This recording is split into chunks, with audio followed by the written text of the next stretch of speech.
Never hate Japan. I criticize the system. That is, how don't you way you are the comment section? Start me. I never hate Japan. Try it that system. If you can tell the difference, that's not my ideology problem. That's a leading comprehension problem. I live to here. I walk to here. I pay the taxes here. I get to ride with camera. The driving notice days. And the clear spiritual enlightenment. I deal with the paperwork, the silence, the smiling refusal, the brilliant execution to the stop has harmony. That's not Japan basic. That's called reporting from inside the building while it's on fire. Criticizing is a system, not hate. It's what adults do when something is broken, and everyone else is pretending the noise is envious. Japan didn't collapse because falling recited. Japan collapsed because criticism is treated like treason, reform like heresy, and honesty like bad manner. If pointing out structure, not to get levels 8, then couldn't know more of Asian. Yet military system, so fragile, it can survive sentence. This series is not an apology tour, it's an autopsy. If this already makes you uncomfortable, relax. This was a gender part. Before we go any further, subscribe, like, share.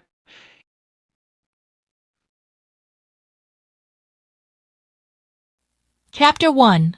The Lie. Everyone agreed to memorize. Japan is rich, Korea is reckless. That sentence has been repeated so often it stopped being an opinion and became furniture. People bump into it daily and never question why it's there. Japan, the elegant museum nation. Korea, the loud teenager with a credit card. That's the bedtime story. And like most bedtime stories, it exists to keep adults asleep. Here's the ugly part they don't put on postcards. Japan looks wealthy because it perfected the art of looking functional while decaying. Korea looks reckless because it refuses to hide the bruises. Japan didn't collapse. It calcified. Walk through Tokyo and everything still works. Trains run. Vending machines glow. Buildings stand. This is not prosperity. This is maintenance theater. A perfectly preserved corpse with excellent lighting. Wealth is not infrastructure. Wealth is velocity. Wealth moves. Japan hasn't moved since the late 90s. It has been politely waiting for growth that never arrived, like a salaryman waiting for a promotion from a company that already decided to replace him with a PDF. Korea, meanwhile, chose motion over dignity, debt over stagnation, risk over ritual suicide by politeness, and yes, it borrowed, heavily, loudly, shamelessly, because poor countries borrow to survive, rich countries borrow to expand, stagnant countries pretend borrowing is immoral while quietly shrinking. Japan calls debt immoral because it already lost the will to grow. Here's the number nobody likes to say out loud. Japanese wages are frozen in amber. Korean wages climbed, fell, climbed again, fell again, and climbed anyway. Pain happened, bankruptcy happened, divorce happened, suicide rates spiked, and still, the system kept moving. Japan avoided chaos and paid with irrelevance. Middle-aged Japanese workers are not poor on paper. They are poor in options, no job mobility, no wage growth, no second act, just slow demotion disguised as stability.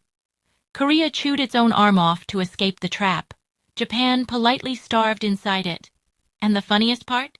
Japanese elites still talk down to Koreans like disappointed aristocrats, while Korean companies buy Japanese firms. Korean pop culture eats Japanese youth attention alive, and Korean tech outpaces Japan in every category that matters. Japan exports nostalgia. Korea exports ambition. One country sells memories. The other sells futures. That's why this topic makes people uncomfortable, because it forces a brutal realization. Comfort can be poorer than struggle. Silence can be more expensive than debt. If you feel offended already, good. That means the anesthesia wore off.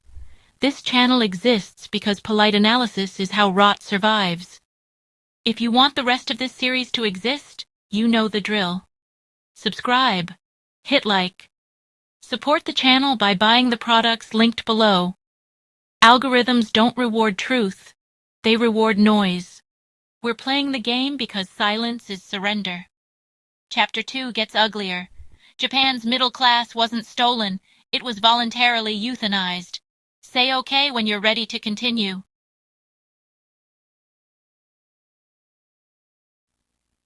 Chapter 2. How Japan quietly killed its own middle class. Japan didn't lose its middle class. It put it to sleep, tucked it in with slogans like stability and social harmony, and then forgot to wake it up for 30 years. No riots, no explosions, no drama, just a slow administrative suffocation. In most countries, the middle class dies screaming. In Japan, it dies apologizing for taking up space. Here's the trick Japan perfected. When wages stop rising, you don't announce it. You normalize it. You freeze salaries, then freeze expectations, then freeze ambition. Eventually, people stop asking for more because asking feels rude. Korea had wage inequality. Japan had wage paralysis. A Japanese office worker in 2025 earns roughly what his father earned decades ago, except now everything costs more, jobs are less secure, pensions are theoretical, and retirement is a rumor whispered by people who got lucky in the 80s. But no one calls it poverty. They call it maintaining living standards. That phrase is lethal. Maintaining living standards means smaller apartments, cheaper food, fewer children, no vacations, no risk, no mistakes, no second chances. It means turning adulthood into a long apology tour. Japan's middle class didn't fall. It shrank itself voluntarily to fit inside declining wages. Korea's middle class fought the opposite war. They overworked, overborrowed, overreached. They chased apartments they couldn't afford, degrees with diminishing returns, startups that failed loudly. Many lost, some won, but the latter stayed visible. Japan removed the latter entirely and told people the floor was safer anyway. This is where foreigners get fooled. They see clean streets and assume prosperity. They see low crime and assume comfort. They see order and assume success. Order is not wealth. Order is what you get when people are too tired to rebel. Ask a Japanese man in his 40s about his future. He won't complain. He'll laugh. That laugh is not humor. It's resignation with good manners. Ask a Korean man the same question. He'll complain for an hour, curse the system, blame politicians, banks, feminists, chaebol, foreigners, himself. That anger is ugly, but it means one thing. He still believes something is missing. The Japanese man already accepted that nothing is coming. That's the real collapse. Not GDP, not debt, expectation collapse. Japan's middle class agreed to disappear in exchange for calm. Korea refused the deal and chose chaos with upside. And here's the part nobody wants to admit. A calm decline feels civilized until you realize it produces a society optimized for obedience, not survival. That's why Japan looks peaceful and feels hollow. That's why Korea looks exhausting and feels alive. If this chapter pissed you off, good. It should. Comfortable lies are the most expensive luxury Japan still pretends it can afford. If you want this series to keep tearing the wallpaper off the room, support the channel. Subscribe. Like. Buy through the links. This isn't a hobby, it's an autopsy, and those cost money. Chapter 3 is where it gets personal. Why young Koreans still gamble on the future, and young Japanese already opted out of it.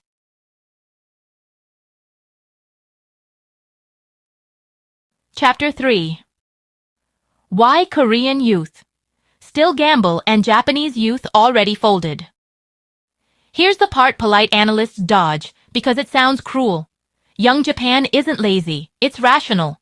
When the reward disappears, effort becomes cosplay. Japanese youth looked at the system, did the math, and quietly opted out. Not with riots, Not with slogans, with withdrawal. Fewer marriages, fewer children, fewer ambitions, fewer risks, less everything. This isn't rebellion. It's economic ghosting. Why grind yourself into dust for a salary that won't rise, a company that won't protect you, and a society that will politely blame you anyway? Japan trained its youth to be obedient, then offered obedience nothing in return. So they stopped playing. Korean youth, by contrast, are angry enough to be dangerous. To themselves, to the system, to anyone nearby. That anger is messy, loud, embarrassing, and occasionally self-destructive. But it means one critical thing. They still believe the dice are rigged, not removed. Korea never promised peace. It promised competition. Brutal, unforgiving, humiliating competition. And when competition exists, people gamble even when the odds are ugly. Japanese youth don't gamble because the casino closed decades ago. The lights are still on, the music is playing, but no one's dealing cards. This is where Japan's defenders panic and point at suicide rates, overwork, social pressure in Korea. As if suffering disproves motion. It doesn't. Suffering without movement is despair. Suffering with motion is development. Japan chose emotional sedation. Korea chose painkillers that barely work but keep the patient conscious. Look at career paths. A Korean graduate still imagines multiple lives. Startup, overseas work, failure, re-entry, marriage later, divorce maybe, remarriage, migration, reinvention. It's chaotic. It's exhausting. It's real. A Japanese graduate imagines one narrow hallway and no exits. Company entry, survival, aging, quiet replacement, early retirement if lucky, poverty with manners if not. That's not culture. That's system design. And here's the uncomfortable truth. Japan doesn't want ambitious youth. Ambition disrupts hierarchy. Ambition asks questions. Ambition demands reform. Korea has no choice. Without ambition, it implodes. So Korean youth scream, protest, burnout, gamble on crypto, gamble on apartments, gamble on overseas futures. Many lose, some win, but the act of gambling itself keeps the society alive. Japan's youth stopped gambling and started minimizing damage. That looks mature until you realize it leads to national anesthesia. A country cannot survive on risk avoidance alone. Eventually, even safety becomes unaffordable. This is why Japan feels calm and fun and strangely empty if you stay long enough. The young aren't dreaming. They're coping, quietly, efficiently, politely. If this channel exists, it's because silence is how decline disguises itself as dignity. Support the work. Subscribe. Like. Buy through the links. This isn't outrage for entertainment. It's documentation for people still pretending everything's fine.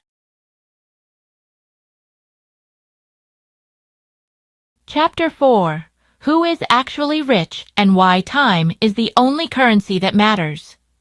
People argue about wealth using numbers because numbers are comforting.